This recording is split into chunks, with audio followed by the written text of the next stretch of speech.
성공예감 별책 부록! 지식과 지혜를 얻는 가장 경제적인 방법, 성공예감 별책 부록 시간입니다. 안녕하세요, 이대호입니다. 사실 우리 모두 나이를 먹죠. 나이를 안 먹을 수 있는 사람은 제가 알기로는 지구상에 없고요. 늙어간다는 건 모두가 다 똑같이 겪는 일이기는 한데 사실 준비가 참 안 되는 일이기도 합니다. 겪으면서도요. 노후 준비하면은 또 많은 사람들이 재테크, 돈 이런 쪽으로 사실은 또 집중하는 것도 사실이죠. 그렇다면 우리의 노후는 얼마가 아니라 어디에서 보내야 할까요? 혹시 이 고민 해보셨습니까? 오늘은 노인의 주거 문제를 새로운 시선으로 한번 접근해 보겠습니다. 함께 읽어보실 책은요, 나이 들어 어디서 살 것인가 라는 책입니다. 이 책의 저자입니다. 신경 건축학자 김경인 박사와 함께 합니다. 박사님 안녕하세요. 네, 안녕하세요. 김경인입니다. 죄송합니다만 제가 신경 건축학이라는 걸 처음 들어봤습니다. 이거 어떤 의미입니까? 어떤 학문이에요? 네, 신경 건축학이라는 것은 공간과 환경이 인간의 정서, 사고, 행동에 미치는 영향을 탐구해서 뇌과학적 관점에서 이제 연구를 해가지고 그 결과를 다시 공간이나 건축을 설계하는데 적용하는 학문입니다. 예를 들어서 뭐 요양원 같은 경우 이제 요양 공간을 설계를 한다 그러면은 인지증 환자가 어떤 공간에서 그 인지증 기능을 좀 더 뭐 유지하거나 향상시킬 수 있을까 등을 이제 고민하는 거죠. 그렇게 해서 공간을 설계하는 그런 분야고요. 지금 우리나라에서는 그 카이스트 뇌인지과학과 정인재승 교수님이 그 연구회를 지금 이끌고 계세요. 그러니까 그러면 건축학보다는 뇌과학에 더 가까운 신경 건축학. 네, 옛날에는 환경 심리? 네. 이제 뭐 저희 건축 쪽에서는 환경 심리라든지 이런 쪽에서 좀 더 발전한 분야고요.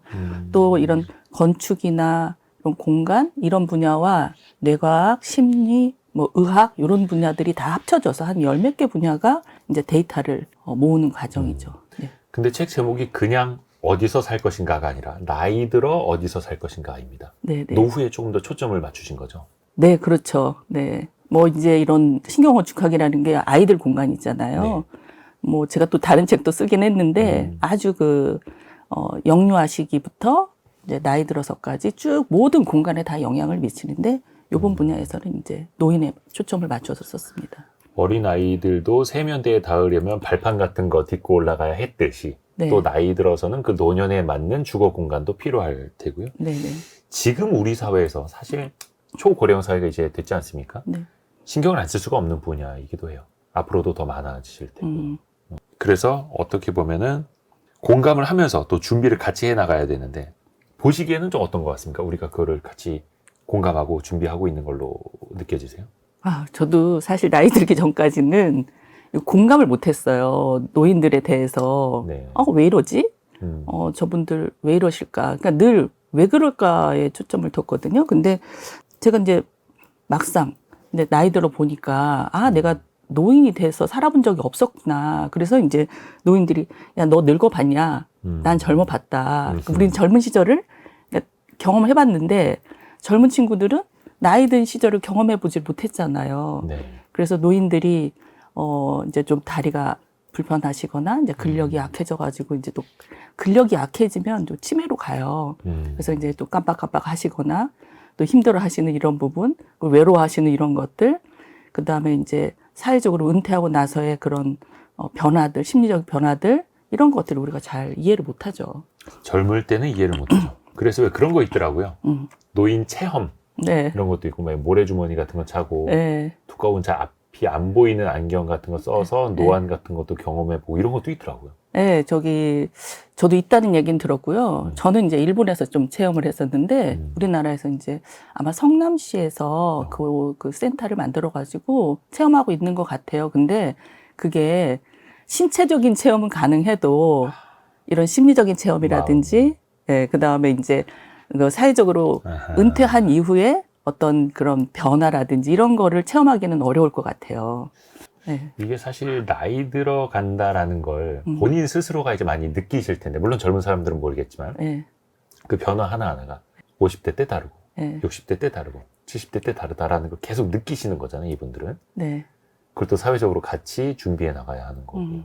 우리나라에서 공식적으로 노인이라는 호칭을 이제 법적으로는 65세에 맞춰져 있더라고요. 네네. 근데 많이 들어보셨겠습니다만 100세 시대에 65세를 어디 가서 할아버지 할머니라고 부르면은 조금 요즘 어색합니다.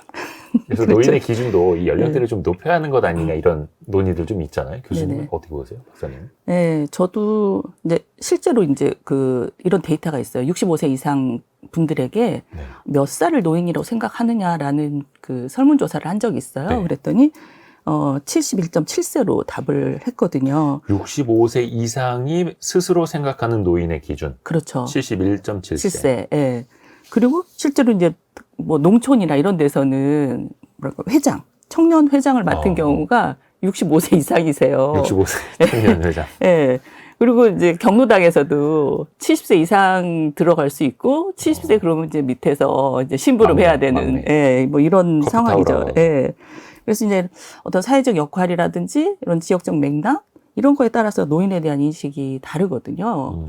그리고 저한테도 뭐 노인이냐라고 물으면 사실 뭐 아니라고 할 수 있을 것 같아요. 아, 그렇죠. 네. 제가 들어오실 때 다 봤는데 박사님한테 네. 노인이라고 할 수가 없죠, 이제. 근데 곧 이제 이제 이 기준으로 한다면 노인이 되죠. 근데 이렇게 이제 우리가 숫자상으로 보이는 이런 걸로만 규정할 수 없다, 노인은. 그렇죠. 네. 겉으로 보이는 거랑은 또 다르고. 네, 근데 65세부터, 만약에 65세를 노인이라고 한다면 65세부터 지금 한 100살 정도까지 사시거든요. 뭐 기대 수명과 이제 건강 수명 다르기도 하지만 네. 100살까지 사시는 분들이 꽤 있어요. 네. 그런데 만약에 100살을 기준으로 한다면 한 35년 정도를 노인으로 지내야지 되는 거예요. 그런데 35년을 노인으로 지낸다면 65세까지 산 그 시간에 거의 3분의 1을 노인으로 지내는 거거든요. 그래서 이제 일본 같은 경우는 이제 65세부터 75세까지를 전기 고령자. 아, 전기 고령. 예. 그 다음에 이제 75세 이상을 이제 후기 고령자. 이런 식으로 바뀌고 있고, 이제 거기에 따라서 여러 가지 제도를 또 마련하고 있죠. 고령자도 전기 후기로 나눌 정도로 사실 예. 60대 또 70대 초반의 나이대와 확실히 70대 후반 이상의 나이대는 신체적으로도 정신적으로도 활동적인 측면에서도 다를 수밖에 없으니까요. 예. 이것도 저희가 하나의 아이들도 사실 뭐 영유아기, 그 다음에 학령기, 그 다음에 예, 청년기, 그러니까 청소년기, 다르듯이. 예, 이렇게 다르고 또 이제 30살 넘어서도 장년, 중년 이렇게 나누잖아요. 네. 그러면 당연히 65세 이상도 좀 나눠야지 되는 거 아닌가.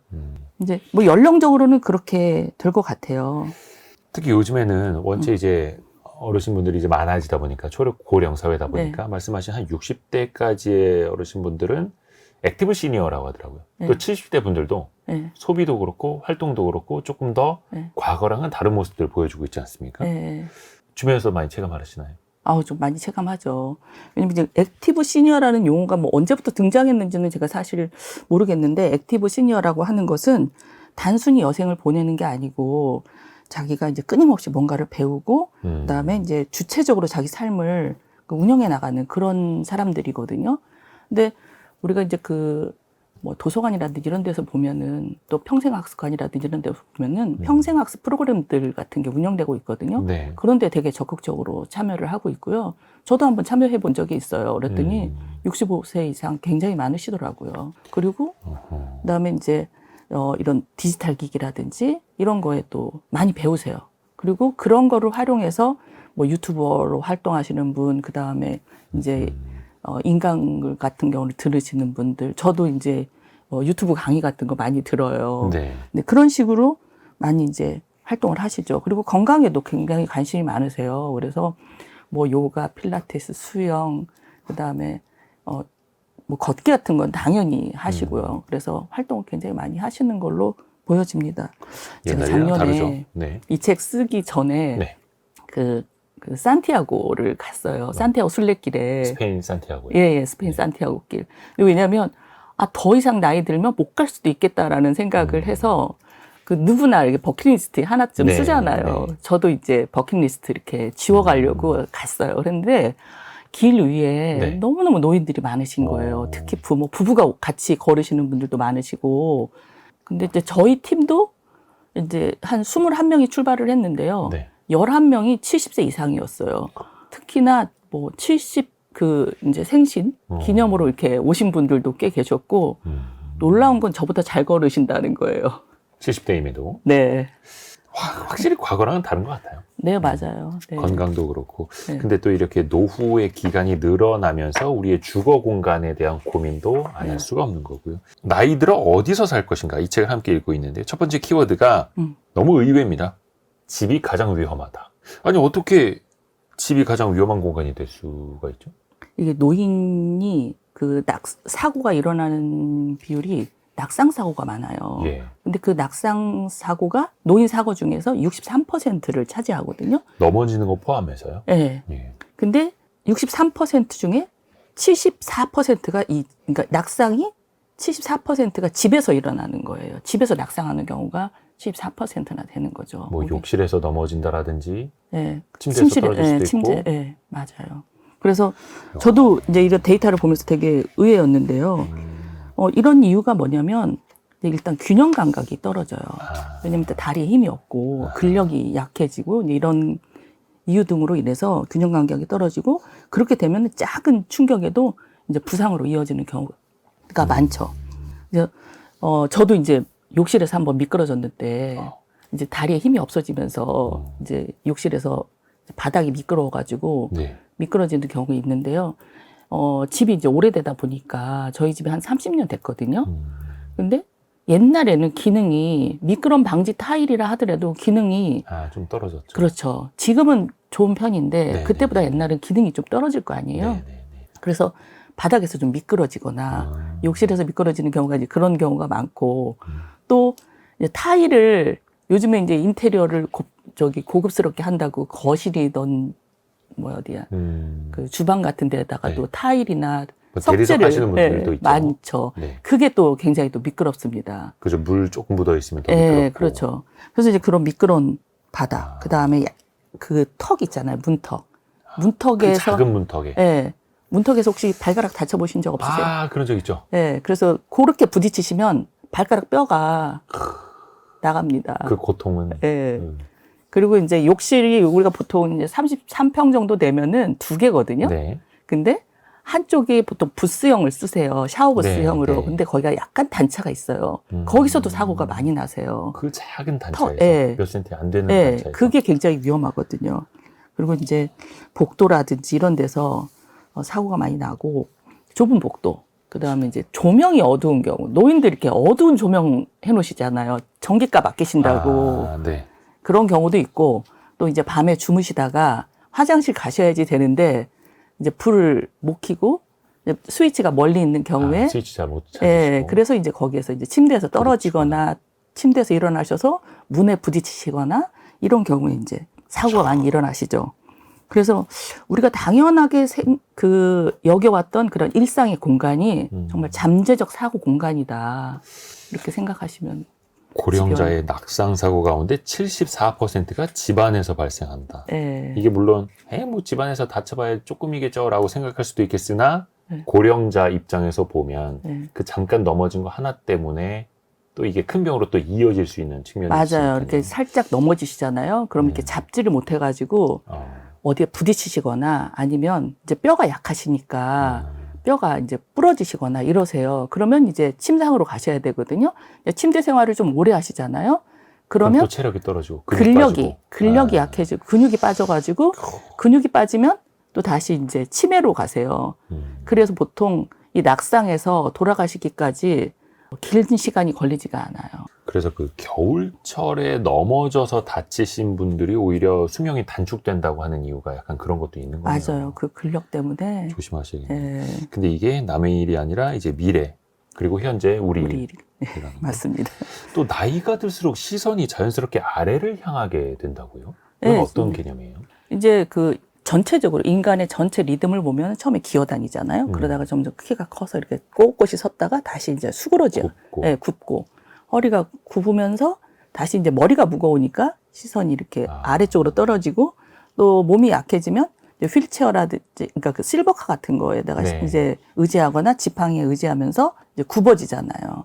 그러면서 시선이 아래로 향하는 형태로 됩니다. 그러면 이제 시선이 아래로 향하면 위쪽에 있는 거라든지 저 멀리 있는 사물을 볼 수가 없어요. 그래서 그러니까 이제 시야 거리가 짧아지는 거죠. 네. 그러면서 멀리 있는 것을 인지를 못 해가지고 굉장히 이제 안전에 위협을 받는 그런 상황이 되고, 또 우리가 보통 아파트 같은 경우에 이 주동 번호, 네. 동호수 같은 게 저 위쪽에 써 있어요. 아유, 아파트 저 꼭대기에 써 있죠. 그렇죠. 젊은 사람들도 보기 힘든데. 네. 그리고 이제 자기 이제 그 세대 동호수에 와도 저 위쪽에 써 있어가지고 잘 안 보이고. 예, 안 보여서, 그리고 또 작고 그러면서 이제 지나치기도 하고 이런 상황이 생기죠. 본인이 살고 있는 집조차 예. 나중에는 지나칠 수 있는. 예. 이게 집이라면 사실 신체적으로는 당연히 그래야 하고 정서적으로도 역시 뭔가 편안함을 느끼는 공간이잖아요. 네. 근데 오히려 그렇지 못하는 정서적인 안정감을 느끼지 못하는 어르신도 많으시죠. 네, 뭐 이제 일단 60 전후로 해서 사회적으로 이제 은퇴를 하면서 사회적 역할이 줄어들잖아요. 네. 그럼 이제 자기 활동 범위가 줄어들게 되고, 그 다음에 이제 친구나 가족 중에 이제 그 부부 중에 한 분이 이제 돌아가시는 경우가 생길 수도 있고, 또 자녀가 있다 하더라도 자녀하고 같이 살지 않는 이런 경우로 인해서 좀 더 정서적 고립감 등이 생길 수밖에 없는 상황이에요. 그래서 지금 독거노인이 되게 많으시잖아요. 이제 40%가 넘으신데, 그분들이 또 은퇴를 하시면서 더 이제 고립감이 더 많이 발생하는 거죠. 그러니까 집에 가면 혼자 계시는 거예요. 그래서 이제 어르신들이 주로 얘기하시는 게, 난 아픈 것보다 외로운 게 더 무섭다라고 얘기를 하시죠. 그래서 이제 이런 어르신들 같은 경우에는 되게 이제 익숙한 환경에 많이 의존하세요. 집이 좀 더 이제 따뜻하고 이런 공간이었으면 하는데, 뭐 예를 들면 인테리어를 굉장히 현대적으로 한다든지, 아니면 기계가 좀 복잡한 기계들이 들어온다든지, 요즘 뭐 스마트홈이라고 해가지고 네, 네. 굉장히 기계가 복잡하잖아요. 네. 사실 저도 기계 굉장히 취약한데 기계 잘 못 쓰거든요. 요리하는 기계 뭐죠? 요리하는 기계예요? 아니, 요리하는 기계라고 말씀하신 거 보니까 딱 기계를 잘 모르시네요. 전자레인지. 아, 전자레인지. 예, 예, 전자레인지. 요리하는 기계 맞습니다. 예. 전자레인지 기능이 굉장히 많은데, 저는 녹이기, 데우기밖에 못해요. 사실 그 기능을 뭐 시간별로 뭐 이렇게 막 포장을 해 놓은 거죠, 사실은. 그래서 아유, 참. 이렇게 뭐 집도 이제 굉장히 복잡하고, 요즘 현관 들어가려도 막 번호키를 눌러야지 되는데, 그 깜빡깜빡할 때 번호키를 있고. 가끔 깜빡하지 않으세요? 그럼요. 근데 젊으신 분들도 이거 뭐부터 눌러야지 이러시는데, 나이 드신 분들은 그 정말 순서를 많이 잊어버리세요.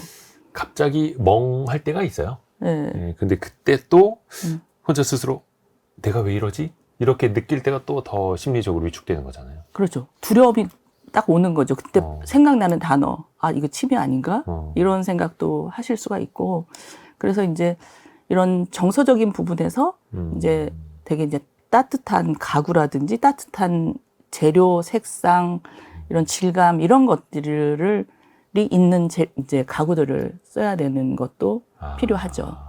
오히려 막 올 화이트 톤 막 이런 것보다. 맞아요. 그래서 왜 연세 드신 분들의 댁에 가면 네. 뭐 한 20년 전에 많이 유행했던 인테리어긴 합니다만 체리색, 나무색 이런 거 많잖아요. 네. 근데 그게 또 주는 따뜻함이 있는 거네요. 그럼요. 어르신들에게는. 네. 익숙함과 또 따뜻함이 있는 거죠. 아하. 오랫동안 써왔기 때문에 익숙함이 있고, 그 다음에 이제 또 따뜻함이 있죠. 그래서 이제 재건축 같은 거 할 때 예. 전체를 다 부수고 새롭게 아파트를 만들잖아요. 그렇죠. 예를 들면 5층 아파트를 뭐 한 30층짜리를 네. 지었어요. 그러고 나서 치매 걸리시는 분도 계세요. 그래서 이제 외국에서는 이런 경우에 대규모 재건축을 할 때 기존에 있었던 동이라든지 기존에 있었던 나무라든지 어떤 공간을 남기면서 이제 기억을 살려주는 그런 형태의 재건축을 하죠. 재건축을 할 때도 그게 필요한 거네요. 따뜻함이. 그렇죠. 그리고 예. 과거의 기억. 예. 뭔가 익숙했던 나만의 어떤 공간이 있을 거 아니에요. 가구 같은 거야 버리지 않고 다시 새 아파트로 갖고 들어갈 수 있다지만 예. 그 구조라든지 예. 단지라든지 네. 이런 것도 어떻게 보면 굉장히 또 낯설 수가 있는 거예요. 그렇죠. 새로운 동네에 갔을 때 두렵지 않으세요? 아직은 젊습니다. 아직은 젊습니다만. 예. 네. 외국에 나가서 뭐랄까 낯설죠, 무섭죠. 예, 딱 그 느낌이에요. 외국에 나갔을 때 그 느낌이 지금 이 노인들이 뭔가 새로운 공간에 들어갔을 때 느낌하고 똑같다고 생각하시면 돼요. 예, 근데 외국인 거예요. 물론 이제 어르신들이라고 해서 다 그 변화를 두려워하시는 건 아니겠습니다만 익숙함에서 좀 벗어나면은 좀 이제 낯섦을 느낄 수밖에 없다라는 거고. 그렇죠. 그것이 좀 더 진행이 되면 이제 두려움과 치매로 갈 수도 있다라는 거죠. 근데 요즘 현대식 건물, 뭐 새로 짓는 신축 아파트들 보면 잘 돼 있잖아요. 뭐 네. 엘리베이터도 그렇고, 단지도 그렇고, 산책로도 그렇고. 그래서 오히려 어르신들이 지내시기에 커뮤니티 시설도 그렇고, 더 좋아진 거 아닌가 싶기도 한데, 그렇진 않나요? 뭐 시설적으로는 네. 굉장히 현대적으로 좋죠. 세련되고. 근데 그런 중에 좀 더 익숙한 것들이 필요하다는 거예요. 익숙함이. 예.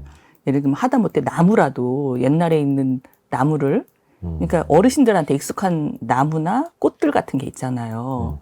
뭐 이건 적절한 예인지는 모르겠지만 그 뭐 봉숭아 물을 드렸잖아요, 옛날에. 네네네네. 그런 꽃이 있으면 어르신들은 좀 더 익숙함을 느낀다든지 이런 것들이 있을 수가 있고, 아니면 이제 조경을 할 때 뭐 장독대를 갖다 놓거나 이런 식으로도 연출을 하잖아요. 그런 것도 아마 그런 그 부분 중에 하나가 도움이 되지 않을까 이렇게 생각을 합니다. 근데 요즘 뭐 어떤 아파트들 보면은 조경에 엄청나게 신경을 쓰기는 합니다만 되게 낯선 조경 방식이 맞아요. 있고 예. 지나치게 막 화려하고 예. 있어 보이는 나무, 절대 그 동네에서 자생할 것 같지 않은 나무들이 아파트 단지 안에 있고요.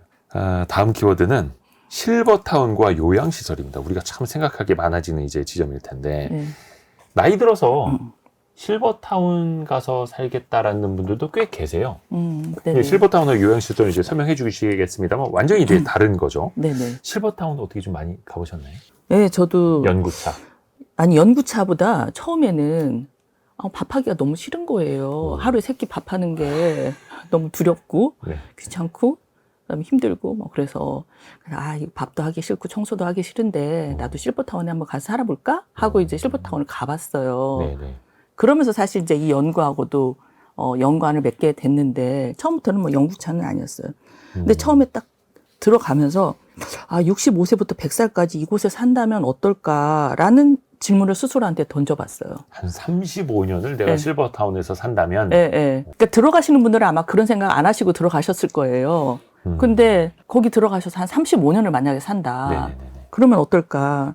처음에 들어가면 뭐 호텔처럼 굉장히 시설이 좋고 세련돼 네, 있고, 지은 지 얼마 안 됐고. 예. 그리고 뭐 집에서 그동안 겪지 못했던 뭐 예술품도 많고 좋아요, 아주.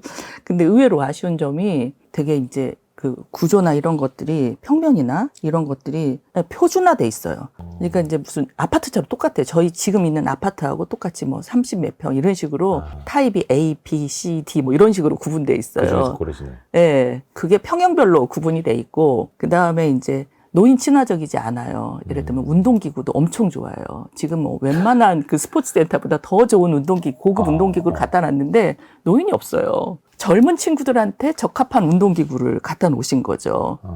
그런 기구를 보면은 누가 좋아하시겠어요? 자녀분들이, 내가 우리 부모님을 이렇게 좋은 곳에 모셨구나. 이런 생각이 들죠. 그리고 이제 내부 공간 같은 경우도 이제 외부하고 이제 연결이 안 돼 있어요. 폐쇄적이에요, 굉장히. 그래서 이제 외부에서 들어오거나 이렇게 하는 게 굉장히 어렵습니다. 그래서 그래요. 이게 지역사회하고 연결이 안 돼 있어서 완전히 단절된. 실버타운 들어가려면 뭐 신분 확인해야 되고, 네, 어디 몇 호 누구 방문하십니까? 뭐 이런 거 쓰고 들어가야 되고. 사전 예약. 사전 예약해야 되고. 예. 그러니까 약간의 장벽이 느껴지는 거네요, 그러면. 약간이 아니고 뭐 그분들끼리는 이제 그 어떤 성 안에 갇혀 사시는 그런 느낌이에요. 굉장히 좋은 성 안에. 그래서 그거 경험하고 난 다음부터는 내가 가능하면 최대한 내가 지금 살고 있는 집에서 살아야 되겠다라는 마음을 굳히게 됐어요. 이게 참 어떻게 보면은 어르신들을 위해서 보안에 신경을 쓰는 것일 수도 있는데 이게 또 반대로 보면 갇혀 사는 것처럼 느껴질 수도 있는 거고요. 네. 근데요, 제가 이렇게 말씀드리면 네. 실버타운이 필요 없다라고 말씀드리는 건 아니에요. 그럼 오해는 하시면 안 돼요. 그렇지만 지금보다는 좀 더 연구가 필요하고 더 발전을 해야지 되고 또 이제 진정한 의미의 실버타운이 되기 위해서는 지금 이제 시설 이상의 좀 어떤 가치가 더 적용이 돼야 된다, 필요하다라고 말씀드려요. 이게 사실 우리나라는 아파트가 가장 대표적인데 네. 표준화되어 있잖아요. 네. 59제곱미터, 84제곱미터 막 이런 네. 식으로 네. 표준화를 해야만 대량 생산을 하기에 좋고 원가 절감이 되고 네. 어떻게 보면 실버타운도 딱 표준화해서 네. ABC 이 안에서 고르게끔 네. 이렇게 되어 있는 거네요. 근데 이게 또 어르신분들한테는 또 그렇게 좋은 것만은 아니라는 거고요. 그러니까 어르신들을 위한 그 유형이 있을 거 아니에요. 아까 네. 이제 신경 건축학 말씀을 드렸는데 신경 건축학적으로 어떤 유형이 이제 도움이 될지 그런 유형별로 이렇게 되어 있는 게 아니고 면적으로 돼 있다는 거죠. 그러면 어르신분들께 좀 그 시설 이상의 가치를 드리려면 좀 어떤 방향으로 가야 될까요? 지금 가보면 완전 호텔이에요. 근데 원래 이 시설이 아니고 집이 되어야 돼요. 막 대리석 번쩍이는 거 필요 없고 네, 저희가 집이 필요한 거지. 예. 지금 살고 있는 집이 좀 불편해서 또 다른 집으로 가는 건데 지금의 대부분의 시설, 실버타운이든지 또 요양원 같은 경우가 시설로 되어 있어요. 이걸 만드시는 분들이 집이라고 생각하지 않고 만드시는 거예요. 그래서 있어 보이게. 예, 그래서 불편한 거예요.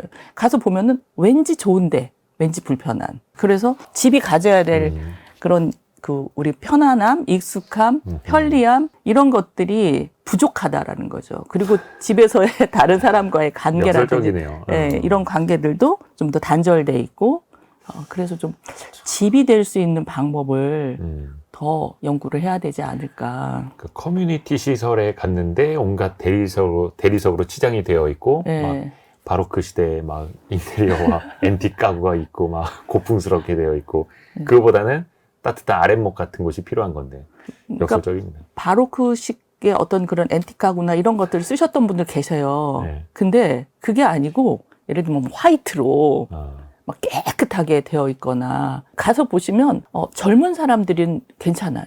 깨끗하고 이런 것들이. 자녀들이 부모님 모시고 가서 계약할 때는 되게 효도하게 보이는. 예, 그런 느낌일 것 같아요. 근데 진짜 또 다른 데 집이 필요하다는 예. 집처럼 예. 그 공간을. 요양시설에 대해서도 좀 이야기를 해봐야 될 텐데요. 사실 요양시설 하면 인식이 솔직히 그렇게 좋진 않아요. 어르신분들도 그렇게 말씀하시는 분들 있다고 합니다. 그냥 내가 죽으러 가는 곳이라고. 이게 좀 현실인가요? 만연한 현실일까요? 사실 뭐 요양시설이 이제 요양원하고 요양병원 같은 경우가 있는데, 예. 근데 거의 사실 마지막에 가시기는 하세요. 근데 너무 일찍 돌아가시는 거죠.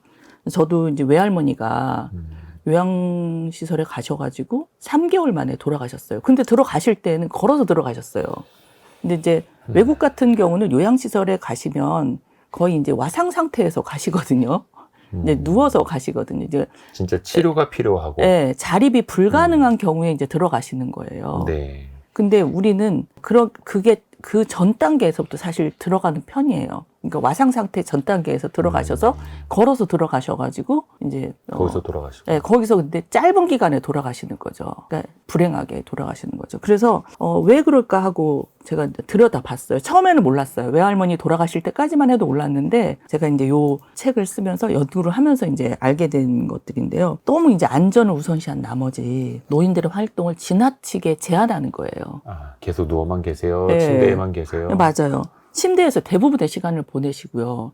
식사도 침대에서 하시고. 병원처럼. 네. 그러니까 이제 움직이지 못하니까 아까도 넘어지시면 근력이 저하된다고 했잖아요. 네네네. 그래서 이제 그 근력이 저하돼서 인지 능력이 떨어지는 거죠. 그게 이제 가속화되는 거예요.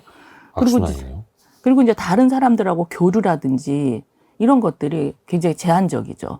그리고 그러다 보니까 이제 정서적으로 또 고립되고 그러면서 이제 외로움을 더 느끼게 되고 그게 또 이제 인지 기능 저하로 또 이어지는 그런 상황이 생기는 거죠. 뭐 일부 요양시설에서는 그래서 어르신들끼리 커뮤니티도 만들고 뭐 레크레이션도 하고 뭐 이렇게 노력은 한다고는 합니다만 현실적으로 좀 많이 제약사항이 있는 게 사실인 거고요. 근데 이제 우리나라 요양시설의 이제 목적이라는 게 네. 되게 노인을 관리하는 데 이렇게 치중이 되어 있어요. 근데 원래는 되게 자율적이고 건강하게 생활할 수 있도록 좀 도와줘야지 되거든요. 얼마 전에도 제가 외국에 있는 요양시설을 다녀온 적이 있는데 네. 아무리 이제 힘드셔도 이게 그 모임 공간이 있어요. 거기에 다 이렇게 데려다 놓으시는 거예요. 정말 그 왜 스티븐 호킹처럼 이렇게 막 거의 누워가지고 이렇게 정말 이 휠체어에 딱 붙어 계시는 그런 정도의 분들도 나와 계시는 거예요. 그래도 같이 네. 공동 단체 네. 생활을 하시게끔. 네, 그래서 같이 이야기도 하시고 TV도 같이 보시고 식사도 그 공간에서 하세요. 일부러 더 그렇게 해야 된다는 거죠. 그렇죠. 근데 이제 우리는 물론 이제 그분들은 개인 방들을 쓰세요. 1인실들을 쓰세요. 근데 우리는 또 문제가 이제 2인실, 4인실, 최대 막 6인실까지. 어떤 경우는 제가 사진으로 봤는데 뭐 8인실도 있으시더라고요. 근데 이제 이렇게 쓰시면 이렇게 이제 집단 생활을 하시잖아요. 프라이버시도 없고. 그렇죠. 그리고 이제 잠자는 시간이 다 다르고. 그렇죠. 소리 나고. 잠자는 행태가 다 달라서 계속 이분들이 잠을 자는 것도 아니고 깨어있는 상태도 아닌 게 계속 지속적인 거예요. 그래서 이 잠으로 인해서, 수면으로 인해서 오는 스트레스가 엄청나시다고 하시더라고요. 그러다 보니까 이제 이게 이제 일찍 돌아가시는 걸로 이어지는 거죠. 이 부분을 이제 일본도 사실 연구를 많이 해가지고 어떤 식으로 하냐면 10명 단위로 하는 이제 유니트 케어 방식을 활용을 해요. 그러니까 다 개인실을 일단 씁니다. 기본이 개인실. 네, 개인실을 의무화해요. 아, 그게 의무예요? 네, 의무예요. 물론 이 면적은 좀 작긴 한데, 개개인의 면적은 작은데, 이제 공용부의 면적이 좀 크죠. 아하. 그러면서 저도 이제, 그럼 왜 우리는 개인실이 안 될까라는 고민을 했어요. 네. 이게 면적이 많이 필요한가? 라고 해서 이제 계산을 해보니까, 많게는 10%, 그리고 적게는 5% 정도, 지금 면적의 약 5%에서 10% 정도 더 드리면 모든 분들이 개인실을 쓸 수가 있으세요. 그렇게 비용이 많이 확 올라가는 건 아니네요. 그렇죠. 그럼에도 불구하고 우리가 이 개인실의 필요성을 모르시는 거죠. 우리는 개인실, 1인실 이러면 네. 되게 비쌀 줄 알고 생각하고 있는데 네. 그건 아니네요. 아니에요. 이거는 좀 인식이 바뀔 필요도 있는 거고 제도 자체도 바뀔 필요가 그러면 있다고 보시는 거고요. 그렇죠. 반드시 개인실로 가야지 된다고 저는 봅니다. 이건 굉장히 선행돼야 될 중요한 부분인 것 같아요. 근데 이 부분을 이제 이 필요성에 대해서 아까도 얘기했지만 우리가 늙어보지 않아서 모르고 이런 침상 생활을 해보지 않다 보니까 잘 모르는데 저도 남편이 아파가지고 그 병원에 입원한 적이 있어요. 네. 근데 이제 병원이라는 게 내가 원하는 실이 병실도. 나오지가 않잖아요. 그렇죠, 그래서 그렇죠. 이제 4인실에 들어간 적이 있거든요. 근데 거기에서 스트레스를 엄청 받는 거예요. 이렇게 주변에 코 골고 뭐 소리 나고 소리를 지르기도 하시고 이제 본인이 편찮으시니까 와이프한테 화를 내시는 분들도 계시고 그 이야기를 다 듣고 있어야 된다는 거죠. 저 전화하시는 소리도 다 듣고 있어야 되고 그렇죠. 그것도 밤에 TV 늦게까지 보시는 분도 계시고 그래서 거기에서 오는 스트레스가 상당히 있었던 것 같아요. 아까 요양시설의 목적이 네. 그냥 요양 자체가 아니라 생활에 네. 맞춰져야 한다고 말씀해 주셨는데 일본의 경우는 어때요? 일본은 일단 이 요양이든 네. 그 다음에 뭐 이런 실버타운이든 모두가 일상으로 생각을 하세요. 일상이다 그 자체가. 이게 이제 특별한 게 아니다. 치매도 특별하지 않다라고 생각을 하시거든요. 치매도 일상이다. 일상 중에서 우리가 잠깐 다리를 다칠 수도 있고 좀 긴 기간 입원할 수도 있고 이러잖아요. 그런데 우리가 그걸 일상으로 보지 않는 거에서 많은 이 제도나 아니면 이런 케어 같은 것이 난관에 봉착하지 않나 이런 생각이 들어요. 그러니까 일상이라는 표현이 어떻게 여러분에게 받아들여질지는 모르겠습니다만 나이 들면 다리에 힘 떨어지는 게 당연하듯이 네. 두뇌 회전도 느려지는 게 당연하고 네. 그게 사회적으로 제도적으로 주거 공간도 또 준비가 되어 있어야 한다. 네. 그래서 실버타운도 주거가 돼야 되고 요양시설도 주거가 돼야 되고 그리고 이제 치매 인구도 사실 우리가 65세 이상 저희가 지금 1,000만이 넘었거든요. 1,000만이라고 계산을 하고 65세 이상 중에 치매가 10% 정도 돼요. 그럼 100만이 치매거든요.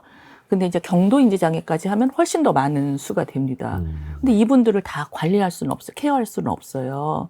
그러다 보니까 이제 외국에서도 치매를 돌봄의 대상이 아니라 그분들도 일상이 되도록 특별하게 않고 일상이 되도록 해주는 정책을 핍니다. 예를 들어서 치매가 있으면서 이제 국가에서 지원을 받으시잖아요. 네. 이제 좀 치매가 좀 높으시면 시설에서 보호를 받으시거든요. 그럼에도 불구하고 나가서 사회적인 참여를 할 수 있도록 일을 할 수 있도록 해요. 예를 들면 편의점에 가서 일을 한다든지, 그 다음에 이제 세차를 한다든지, 꽃을 심는다든지. 뭔가 소일거리라도. 예. 그러면서 돈을 받아요, 또. 국가에서 지원을 받는데도 불구하고 다시 또 나가서 경제활동을 하면서 돈을 받습니다. 그 돈을 가지고 또 지역에서 밥을 사 먹고, 이렇게 하는 게 훨씬 더 돌봄에 대한 비용이 덜 들어간다는 거예요. 아하. 그리고 그분들도 건강하게 생활하실 수 있다라는 것을 이제 연구 결과로 내면서 지금 정책이 많이 바뀌고 있어요. 그때 나온 말이 치매가 특별이 아니라 일상이다라는 거죠. 일상으로 우리가 생각을 해야 된다. 네. 노인 일자리 그 사업에 참여하셔서 네. 이렇게 소일거리 하시는 분들 이야기 들어보면 사실 그게 한 달에 몇십만 원 안 된다고는 하는데 네. 그러면서 사람들과 교류하고 생각하게 되고 신체 활동하게 되고 그러니까 건강을 위해서도 어떻게 보면 꼭 돈뿐만이 아니라 일석이조, 일석삼조 이렇게 또 될 수 있는 거고요. 제가 옛날에 어떤 시설에 그 장난감 박물관이라는 네. 곳에 갔어요. 네. 근데 노인들이 자원봉사를 굉장히 많이 하시는 거예요. 네. 그 공간은 장난감이 있는 그 공간마다 이렇게 노인들이 2-3명씩 배치가 돼 있어요.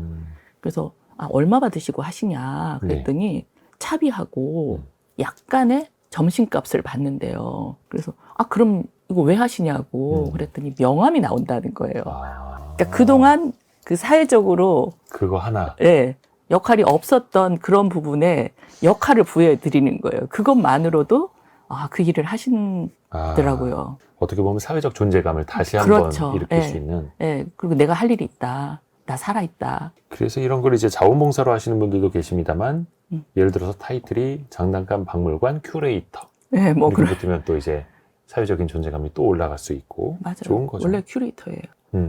네. 또 어르신분들은 그 경험이 있고 네. 내가 젊었을 때 했던 뭔가 전문적인 지식과 경험이 있다면 그렇죠. 그걸 또 젊은 사람들에게 알려주시는 것도 또 좋은 일이니까요. 네. 필요합니다. 이게 다음 키워드는요. 에이징 인 플레이스. 이게 어떤 의미입니까? 에이징, 그 공간에서 나이 들어간다? 에이징 인 플레이스라는 게 예. 내가 지금 살고 있는 익숙한 곳에서 끝까지 사는데 그것도 자립해서 사는 걸 말씀드리는 거예요. 한 공간에서 나이 들어가는데 중요한 건 그 안에서의 네. 자립. 네. 요즘 특히 에이징 인 플레이스라는 개념에 주목해야 하는 이유는 그럼 어떤 걸까요? 원래 이제 보건복지부 데이터에 따르면 예. 나이 들어서 어디 살고 싶으세요? 라고 그랬더니 83.8%가 지금 살고 있는 집에서 살고 싶다. 이게 건강이 허락한다면. 지금 내 집에서. 네. 그래서 이제 익숙한 공간에서 자립적으로 그 다음에 이제 주변에 있는 인간관계를 유지하면서 살고 싶다라는 게 지금 그분들의 이제 나이 드신 분들의 의견이시고요. 저 또한 저한테 물으시면 지금 살고 있는 집에서 최대한 살고 싶어요. 그래서 최대한이 아니고 죽기 직전까지 왜 그런 말 쓰잖아요. 9988-234. 99세까지 팔팔하게 살다가 2-3일 앓다가 죽는 거가 모든 지금 노인들의 복이라고들 하시는데 로망이잖아요. 근데 딱 요런 영화가 있었어요. 제가 또 여기에서 이제 일본 사례들을 좀 더 많이 이제 말씀드리는 이유가 있는데 일본이 전 세계적으로 노인 인구 비율이 가장 높아요. 그렇죠. 초고령화도 빨리 됐지만 노인 인구 비율 자체가 전 세계적으로 가장 많습니다. 그래서 일본에서도 다양한 시도들을 해요. 그 시도들을 하면서 성공만 하지 않았어요. 실패도 굉장히 많이 했어요. 네. 그래서 저희는 실패를 하지 않았으면 좋겠다라는 게 제 바람이고 그 성공한 것들을 좀 더 많이 말씀을 드리는 거거든요. 그러다 보니까 일본에서 이제 이런 영화들도 좀 많이 만들어내는데 인생 후르츠라는 영화가 있었어요. 인생 후르츠요? 네. 인생 과일이요? 아니요. 자기 인생이 이제 네. 달콤하다. 네. 달콤한 인생 같은 그런 느낌이에요? 그런 느낌이에요. 근데 죄송합니다. 이거 후르츠를 알아가지고. 네. 뭐 거기서 뭐 후르츠라는 그런 의미도 있는데 네. 좀 달콤한 그런 인생 그런 느낌인데요. 여기에 나오는 부부가 나오는데 네. 그 건축가시거든요. 남자분이. 근데 자기가 지은 집에서 약간의 텃밭이 있고 그곳에서 이제 부인하고 굉장히 오랫동안 살고 계시는데 93세에 돌아가세요. 이 다큐멘터리 영화를 찍는 도중에 돌아가시는데 그 앞에서 이제 텃밭에 있는 농사를 짓다가 잠깐 와서 낮잠 자야지 하고 그 주무시면서 돌아가시는 거예요. 그 영화를 보면서 제가 나도 이렇게 그 마지막을 보내고 싶다. 잠자듯이. 그게 이제 많은 분들의 소망이기도 하죠. 예. 근데 그러려면 또 평소에 젊을 때부터 건강관리도 잘해야 된답니다. 예. 그래서 이제 그분들도 자기 소일거리를 계속 유지하고 또 뭐 주변 사람들하고도 관계를 맺으면서 이런 등등의 이제 활동을 하셨죠. 그래서 그 영화를 보면서 제가 더 끝까지 건강하게 좀 살 수 있는 방법은 없을까? 9988-234. 인생 후르츠 될 만하네요. 네? 네. 9988-234를 누가 만들었는지 참 모르겠는데 참 잘 만드신 것 같아요. 그래서 이거 우리나라에만 있나 하고 또 봤더니 일본에는 핀핀 고로리라고 있더라고요. 핑핑 고로리. 핀핀은 팔팔하게 살다가 핀핀. 아. 예. 고로리는 이제 바로 이제 갑자기 돌아가시는 거.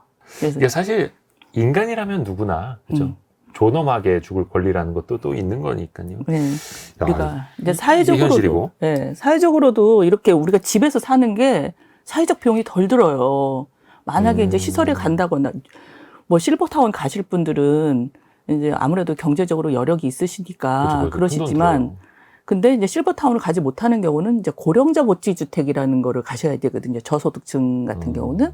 그리고 또 이제 그보다 더 아프시면 이제 그러면 이제 요양시설로 가셔야 되잖아요. 근데 그렇게 되면 비용이, 사회적 비용이 굉장히 많이 든단 말이에요. 그래서 최대한 건강하게 사시는 게 우리가 지금 젊은 세대들한테 해줄 수 있는 일이다. 자신을 위해서도, 자녀를 위해서도, 사회를 위해서도. 예. 모든 사람이 또 실버타운 갈 수도 없고, 그렇죠. 굳이 갈 필요도 없다라고 이제 생각하기 때문에 집에서 사는 거를 적극 저는 그리고 어르신 권장합니다. 10분 중에 8분 이상은 내가 지금 살고 있는 집에서 끝까지 살고 싶다. 예. 근데 이게 경제적으로도 예. 뭐 서울이라든지 수도권이라든지 도심지 집값이 너무 비싸다 보니까 예. 나중에 노후에는 노후 자금도 필요하시니 작은 집으로 외곽으로 옮겨가시고 그 차익을 가지고 경제적으로 활동을 하세요라는 조언을 막 하는데 근데 이게 전혀 어르신 입장을 생각을 안 해보는 거네요. 그렇죠. 그래서 이제 그렇게 하셔야 되는 경우도 있잖아요. 그렇죠. 뭐 경제적으로. 네, 당장. 경제적으로 당장 뭐 예를 들면 서울에 사시다가 경제활동 왕성히 할 때 서울에 사시다가 네. 이제 생활비라든지 이런 게 필요해서 이 집을 처분하고 뭐 다른 데로 옮겨야 된다. 그러면 이제 좀 남은 인생을 또 길게 사셔야지 되니까 그 예를 들면 65세부터 100살까지 그걸 고려해서 거기 가서 익숙하게 생활할 수 있는 곳을 택하시라고 저는 권하고 싶어요. 그렇죠. 사정에 따라서 또 그렇죠. 선택은 또 예. 달라져야 하는 거니까. 예. 앞에서도 저희가 집이라는 공간이 노후에는 좀 위험한 공간이 될 수도 있다라는 이야기를 해드렸습니다. 근데 또 거의 84%가 내 집에서 끝까지 살고 싶다라고 하셨고 어떤 게 조금 더 보완이 되면 좋을까요? 이건 뭐 건설사나 정부 차원 혹은 제도적인 측면에서도요. 일단 제가 시공사나 건설사나 이런 분들한테 말씀드리고 싶은 거는 먼저 이렇게 시공해 놓은 걸 보잖아요. 그럼 이 정도쯤은 됐겠지라고 생각하시는 부분들이 있어요. 근데 그게 아니라 좀 더 꼼꼼하게 안전하고 좀 더 편리하게 그런 요소들을 어르신들이 불편한 요소들이 없게끔 좀 더 이게 잘 시공이 됐으면 좋겠어요. 예를 들면 어떤 걸까요? 제가 본 그 어르신들이 사시는 주택 조금씩 이제 리모델링 인테리어처럼 하는 거 보면은 손잡이 병원처럼 이렇게 가이드 레일처럼 바를 쭉 만들어 놓는다라든지 네. 화장실에도 알루미늄 봉을 좀 설치해 놓고 뭐 이런 식으로들 하더라고요. 네. 미끄럼 방지 장치들도 좀 해 놓고. 그러니까 일단 이제 처음에 설계하실 때 예. 이제 노인들한테 제일 중요한 게 햇빛량이에요. 아. 그래서 햇빛이 많이 들어오는 창문의 형태를 좀 더 설계하는 것들이 필요하고 이제 집 하나만 가지고 말씀을 드리면요. 세대 내에 보통 우리가 아파트에서 한 60% 정도가 사시거든요. 네. 그러니까 이제 그런 부분을 기준으로 말씀을 드리면 창문을 좀 더 크게 해서 햇빛이 많이 들어오도록 그래야지 이제 그 건강에 행복 지수가 높아지는 낮에는 햇빛이 많이 들어와야 하고. 예. 그것도 이제 거실에도 많이 들어와야 되지만 침실에도 많이 들어와야 되거든요. 그게 창문 비율이라는 게 있어요. 근데 제가 어느 평면을 보니까 쪽창으로 침실에 빛이 들어오더라고요. 그런 거는 안 되겠다. 네, 그래서 그런 설계할 때 그런 부분들이 좀 필요하고요. 그 다음에 이제 이런 안전에 있어서도 재료를 선택할 때 뭐 욕실에 아까 그 미끄럼 방지 타일이라든지 이런 것들은 최대한 좀 아주 기본이고. 네, 기본이고 그다음에 이제 바닥과 벽에 색차가 좀 나야 돼요. 시각적으로 인지가 돼야 되니까 그런 부분들도 좀 고려가 됐으면 좋겠다. 젊은 사람들은 바닥도 하얀색, 벽도 하얀색 이런 맞아요. 거 좋아하는데 요즘에 네. 일체감이라 하더라고요 요즘에는. 네, 바닥벽 천정 그 다음에 이제 뭐 그래 넓어 보인다고. 예. 근데 그렇게 하시면 어르신들은 구별이 안 돼가지고 아, 위험할 수가 있어요. 그러네요. 네. 그리고 이제 그 핸드레일 같은 경우, 이제 그 같은 경우는 어르신들이 굉장히 싫어하세요. 예? 싫어하세요? 네. 이제, 내가 늙지도 않았는데 핸드레일 왜 자주- 해? 근데 정말 미리 하셔야지 되는 게 핸드레일이에요. 그쵸. 그게 필요 없으실 때 해놔야 나중에 필요할 때 쓰실 맞아요. 수 예. 있고. 소 잃고 외양간 고치지 마시고 정말 필요하세요. 이게 화장실에서 이제 용변을 보시고 일어나시잖아요. 일어나실 때 이게 잡고 일어나셔야지 허리에 무리가 안 가요. 무리가 덜 가세요. 그리고 아무래도 이제 옆에 이렇게 손잡이 같은 게 있으면 짚고 일어나시잖아요. 근데 이게 없으시면 어떻게 해야 돼요? 더 앞으로 숙여서 일어나시면 이게 허리에 무리가 많이 가시는 거예요. 그래서 이런 부분들을 좀 사실 그 핸드레일을 근데 어르신은 기분 나빠하신다는 거. 네, 근데 화장실에는 적어도 핸드레일 하셔야지 돼요. 화장실에는 반드시 변기 옆에 핸드레일이 있으셔야지 되고, 그 다음에 이제 핸드레일을 설치하잖아요? 그럼 이제 화장지 놓는 그 거리대, 위치도 그보다 약간 위에 올라가 있어야지 돼요. 근데 이런 게 되게 작은 건데, 이런 부분들이 잘 안 돼 있어요. 그리고 이제 욕실에도 핸드레일이 있어야지 되고, 욕실에도 좀 손잡이 같은 게 있어야 되고, 보조의자 같은 게 있어야지 되거든요. 그다음 이제 현관 출입구에도 봉이 있어야 되고 보조의자가 있어야지 돼요. 다리에 힘이 없으니까 신발을 신으실 때 벗고 신으실 때 뭔가 잡으셔야지 되고 앉아서 신으셔야지 되거든요.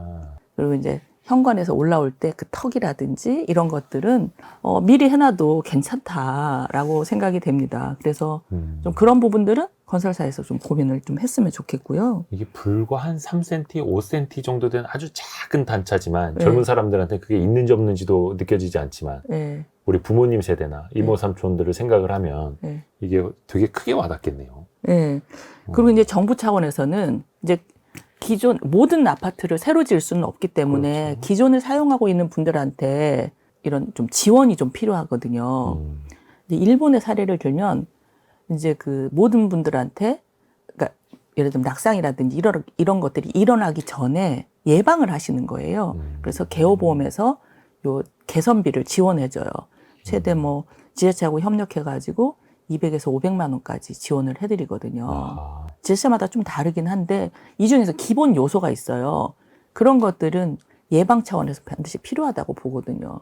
한번 다치시면은 또 가정은 물론이고 사회적 비용이 또 커지니 굉장히 그걸 커지죠. 예방할 수 있게끔.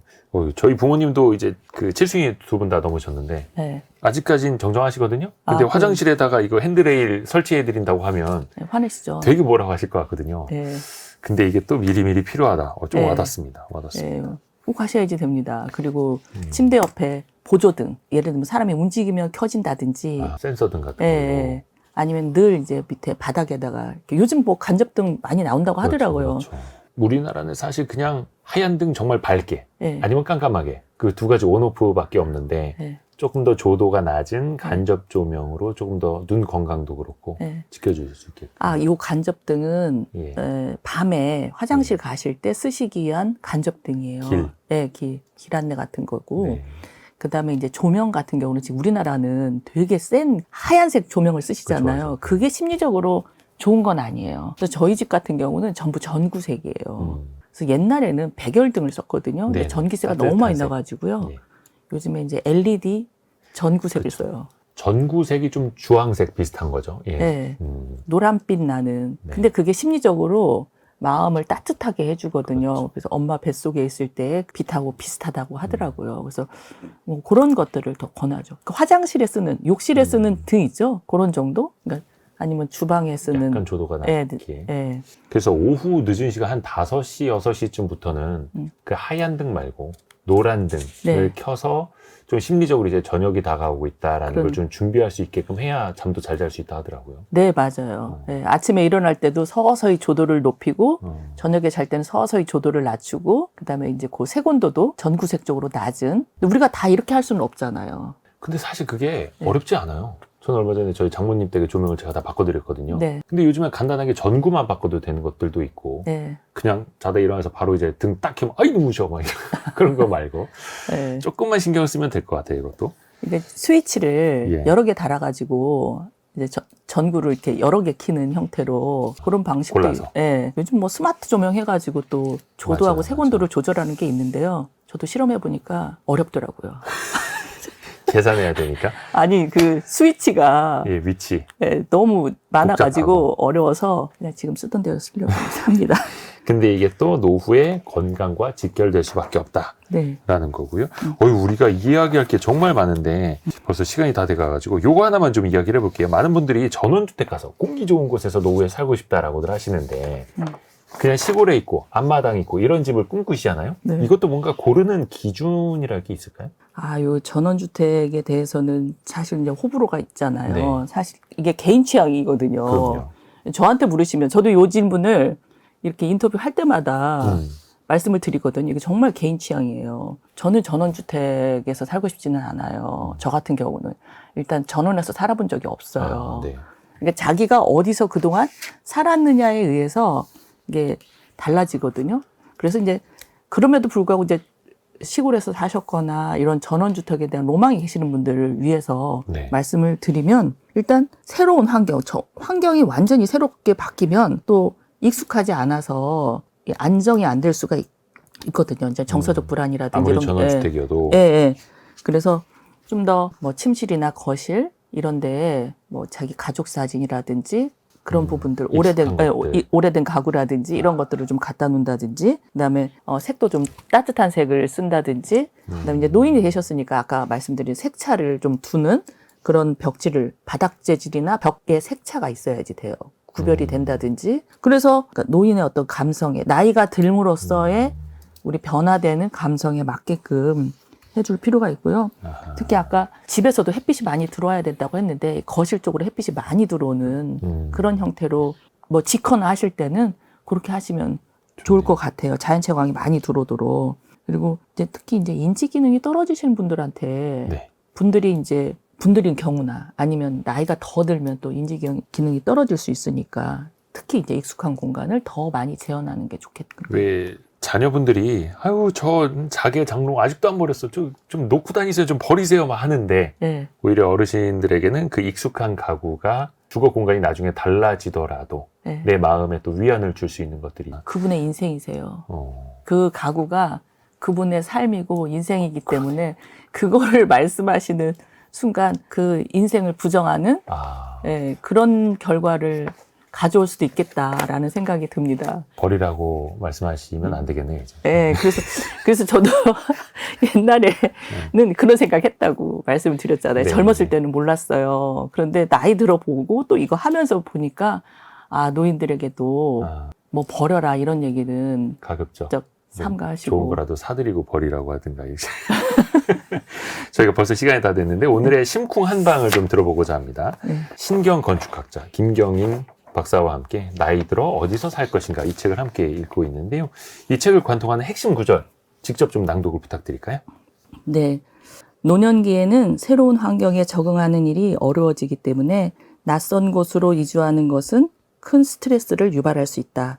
에이징 인 플레이스는 이러한 스트레스를 완화할 뿐만 아니라 고령자의 삶의 연속성을 유지할 수 있도록 돕는 개념이다. 라는 말을 골랐습니다. 삶의 연속성이라는 말이 확 와닿네요. 그래요? 예.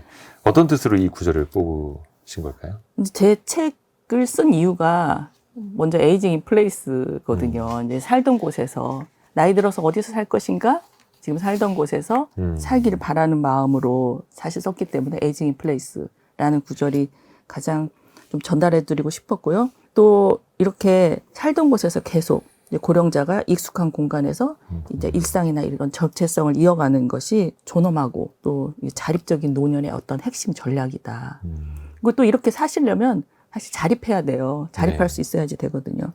그러니까 노년기에 이제 낯선 공간으로 이동하는 것 자체가 스트레스고 삶의 단절이기 때문에 그런 부분에서 어떤 주거를 이동하는 거, 바꾸는 거 이런 부분들의 중대한 결정이다라는 것이 좀 더 잘 전달되기를 바라는 마음에서 골랐습니다. 여기에서 그 책 제목이 나이 들어 어디서 살 것인가인데 여기서 어디서가 어떻게 보면 참 좁지만 넓은 의미로 와닿기도 합니다. 신경 건축학자 김경인 박사와 함께 나이 들어 어디서 살 것인가 이 책을 같이 읽어봤습니다. 고맙습니다. 감사합니다. 감사합니다. 별의별 이야기를 책을 통해서 나누는 별책부록 마칠 시간이고요. 월요일 아침 9시 5분에 다시 찾아뵙겠습니다. 성공예감은 오늘도 여러분을 응원합니다.